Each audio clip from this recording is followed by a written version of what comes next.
السلام علیکم وروره. یاره 1 کیلو دال خوراکه. وعلیکم سلام. و دستي به درکه ورور. ادا دې ورور ستا دال. یاره ته یو کار بل وکړه، دغه تیلي ته 1 کیلو برام ور واچوه. ستا دماغ خراب دی که لیونی سوی په دې کې زه برات څنګه واچوم؟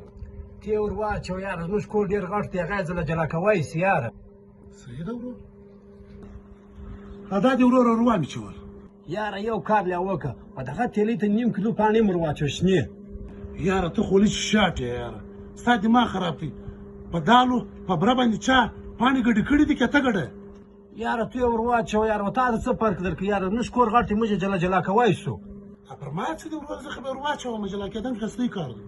ادا دې وروره دې ته 1/2 کیلو پاڼې ور واچولې، 1200 اتیار روپۍ راکړه.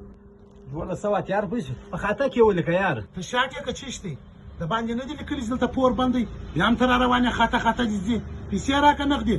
یاره پیسې خو لاکه را سره شته، دا ستا شیان واپس کړه، زه به له څنګ دوکاندار سره واخلم. خبره وره خبره وره. څه وایې؟ وروره واخله دا سودا واخله. بندران هوښیاران سئ، اوس په دغه طریقه باندې د خلکو څخه پور وړي. ډېر هوښیاران سئ، مکس شیان چاته مه ورکوئ.